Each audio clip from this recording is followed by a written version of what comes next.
नमस्कार, मैं डॉक्टर प्रीति गुप्ता और आज जो मैं एक टॉपिक लेकर आई हूँ बात करने के लिए, it is about the cholesterol. हम कोलेस्ट्रॉल लेवल को कैसे लाइफ़स्टाइल मैनेजमेंट की मदद से मैनेज कर सकते हैं, उसको ठीक कर सकते हैं। अभी रिसेंटली आई हैड 2 पेशेंट्स जिनका लिपिड प्रोफ़ाइल बहुत ही गड़बड़ा रखा था।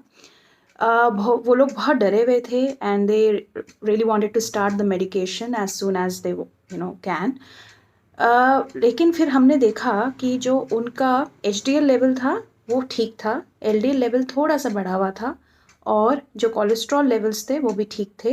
ट्राइग्लिसराइड लेवल बहुत ज़्यादा बढ़ा हुआ था। तो मुझे लगा कि we have to discuss something कि इसमें जो एक मतलब पेशेंट्स के दिमाग में या डॉक्टर्स के दिमाग में कन्फ्यूजन रहता है लिपिड प्रोफाइल को लेके। सबसे पहले तो मैं बताना चाहती हूँ कि अगर बॉडी में कोलेस्ट्रॉल लेवल्स आपके ज़्यादा हैं, ये डरने की बात नहीं है। कोलेस्ट्रॉल लेवल एक रिस्पॉन्स है बॉडी का।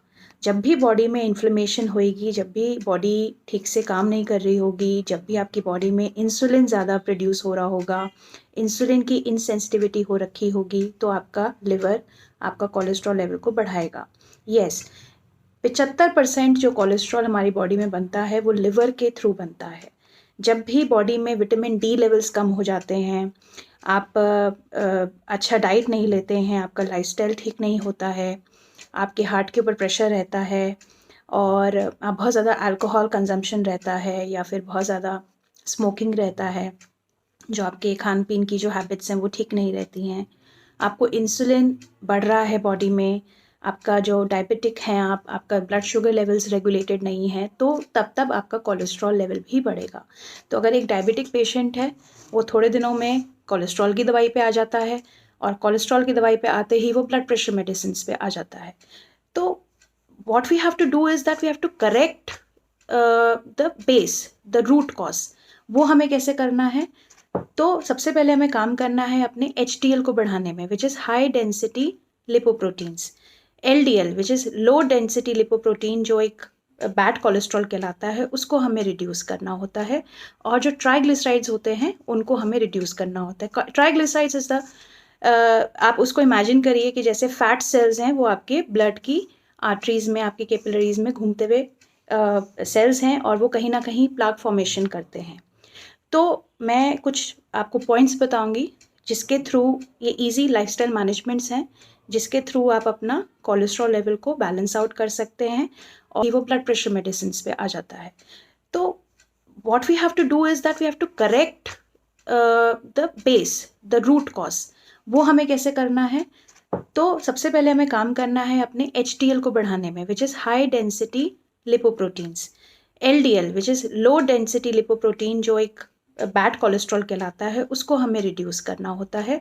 और जो ट्राइग्लिसराइड्स होते हैं उनको हमें रिड्यूस करना होता है। ट्राइग्लिसराइड्स इज़ द आप उसको इमेजिन करिए कि जैसे फैट सेल्स हैं, वो आपके ब्लड की आर्टरीज़ में, आपके कैपिलरीज़ में घूमते हुए सेल्स हैं और वो कहीं ना कहीं प्लाक फॉर्मेशन करते हैं।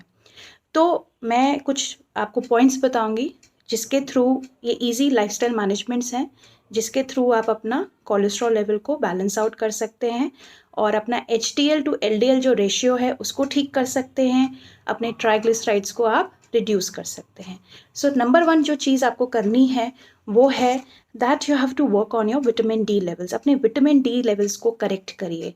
ठीक है, कैसे करेक्ट करेंगे? मैंने इस पे बहुत ज़्यादा बात की हुई है पहले भी, दैट यू हैव टू, अगर आपको बहुत ज़्यादा कमी है पहले तो टेस्ट कराइए, अगर लेवल्स कम है तो उसका सप्लीमेंटेशन करिए, करेक्ट डाइट लीजिए और आप घी ले सकते हैं जिससे भी आपका विटामिन डी लेवल्स भी करेक्ट होते हैं एंड सन एक्सपोजर भी रेगुलर बेसिस पे करिए। दूसरी चीज़ आपको जो करनी है, जो कार्बोहाइड्रेट्स हैं, जो बैड कार्बोहाइड्रेट्स हैं, उनको आपको रिड्यूस करना है। एक्सेस में कार्बोहाइड्रेट्स आपको नहीं खाने हैं। आपको मीठा थोड़ा सा रिड्यूस करना है, शुगर इनटेक आपको कम करना है। और तीसरा जो आपको करना है वो है आपको रिफाइंड वाइट फ्लावर, जो मैदा रहती है, उसका भी कंजम्पशन कम करना है। इन सब चीज़ों की वजह से क्या होता है, बॉडी में इन्फ्लेमेशन बढ़ता है। इन्फ्लेमेशन बढ़ेगा तो बैड कोलेस्ट्रॉल ज़रूर बढ़ेगा। दूसरी चीज़ जो आपको ध्यान रखनी है कि जो हम कई बार क्या करते हैं, डाइट फॉलो करते हैं तो उसमें फ्रूट्स हम एक्सेस अमाउंट में खा लेते हैं। फ्रूट्स आप खाइए लेकिन उसको बहुत ज़्यादा एक्सेस में मत करिए। उसको पूरे एक मतलब पूरे दिन ही फ्रूट्स खाते रह रहे हैं, ऐसा नहीं होना चाहिए। बिकॉज फ्रूट्स खाने से क्या होता है कि फ्रक्टोज जो होता है वो उसका बिल्डअप हो जाता है बॉडी के अंदर। फ्रक्टोज का अगर बिल्डअप होएगा तो वो आपको आपका जो शुगर लेवल्स है उसको इंक्रीज़ कर देगा, आपका इंसुलिन इंसेंसिटिविटी को बढ़ा देगा। तो उसको ओवरडू ना करें, थोड़े बहुत अमाउंट में आप फ्रूट्स को ले सकते हैं।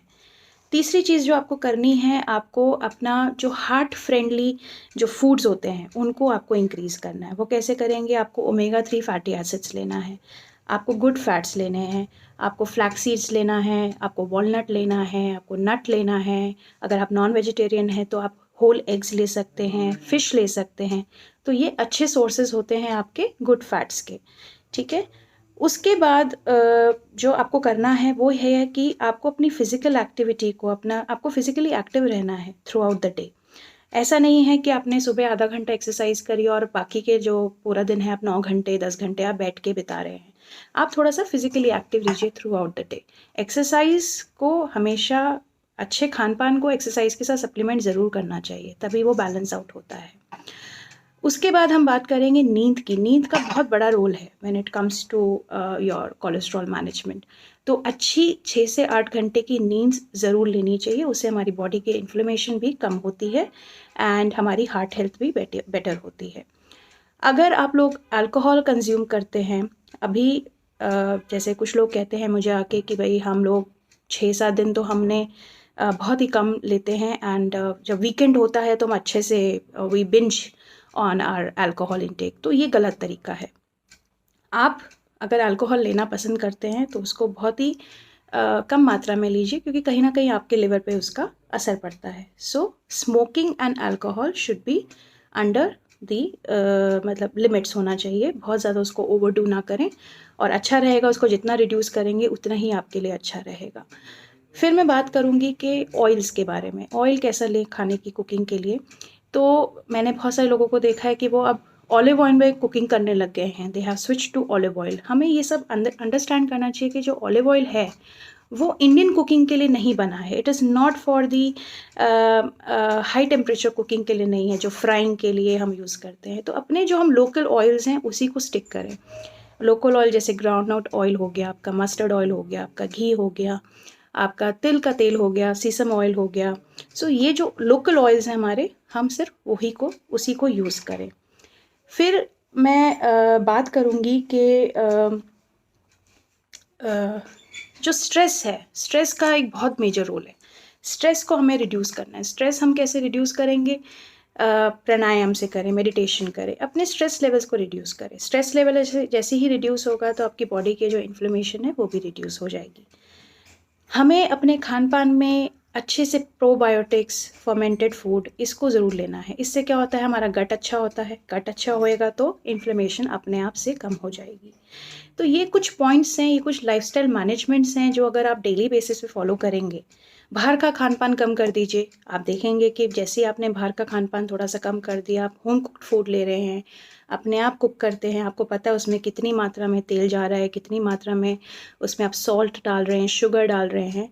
तो हम थोड़ा सा माइंडफुल हो जाते हैं when we prepare our own food. So ये छोटे छोटे अगर टिप्स आप फॉलो करेंगे तो मुझे नहीं लगता कि आपको किसी भी मेडिसिन की ज़रूरत पड़ेगी to control your cholesterol level. You have to target on reducing your triglycerides and not your overall cholesterol profile. Cholesterol अच्छा भी होता है। कोलेस्ट्रॉल एक रिस्पॉन्स है बॉडी का। ये सेल रिपेयर में काम करता है, न्यूरोलॉजिकल जो कंडीशंस होती है उसमें काम करता है, हार्मोन प्रोड्यूस करने में काम करता है। तो कोलेस्ट्रॉल नहीं है खराब। हमें जो काम करना है वो करना है to reduce your LDLs, to increase your HDL and to reduce your triglycerides. So overall lipid profile देखा जाता है. I hope this video was helpful and do comment your questions if you have any. Thank you so much.